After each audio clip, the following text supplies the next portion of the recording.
Have you ever seen Krampus? Do you believe in him? Well, there are some people who say they have seen him, and even some people who say they have been taken by him.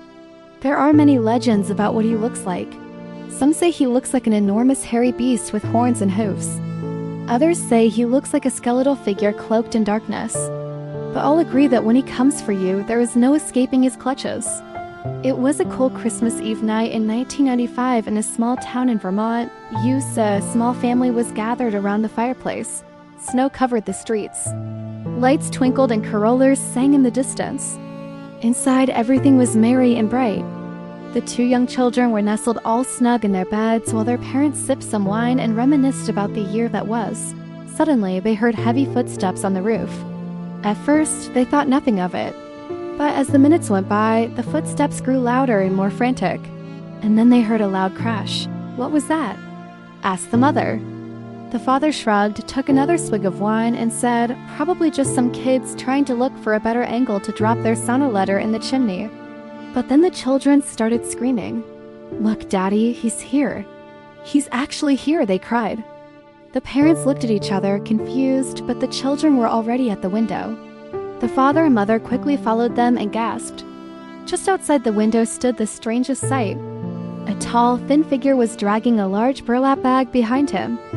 His shoulders were hunched like an old man, but his face was unnaturally pale white with two hollow black eyes that seemed to stare straight into their souls. The children screamed again, and the parents, shocked and frightened, ran to their side to shield them from the awful view. But when they looked back, the figure was gone. All they saw was a pile of snow where he had been standing. Then they noticed something odd. The dog, who'd been sleeping peacefully by the fire moments before, was now outside in the snow, frozen stiff, staring toward the woods with a terrified expression on his face. As the family watched in horror, the dog suddenly collapsed and let out a blood-curdling howl that echoed through the silent night. Then, just as quickly as it began, it stopped. The dog lay still in the snow, his lifeless eyes staring vacantly into the darkness. The family huddled together, too afraid to move.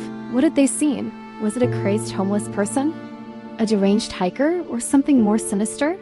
They didn't want to find out. The father, summoning his courage, grabbed a shotgun from the hall closet and slowly approached the front door. He cautiously opened it and stepped outside. The cold night air hit him like a slap and he shivered. The moon was hidden behind dark clouds, making it almost impossible to see.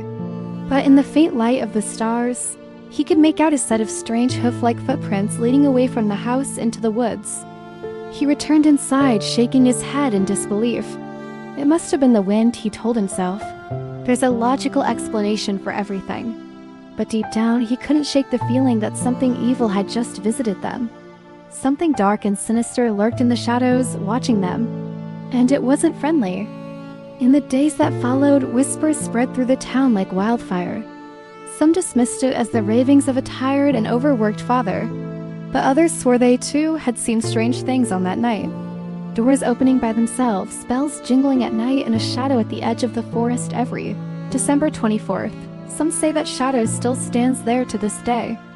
As for the family, they never celebrated Christmas again. The two children are now adults, but they still tell the story to anyone who will listen. And if you listen carefully on Christmas Eve, you might just hear footsteps on the roof. But it won't be Santa, it'll be Krampus. Thank you for listening. If you like this story, check out more content like this.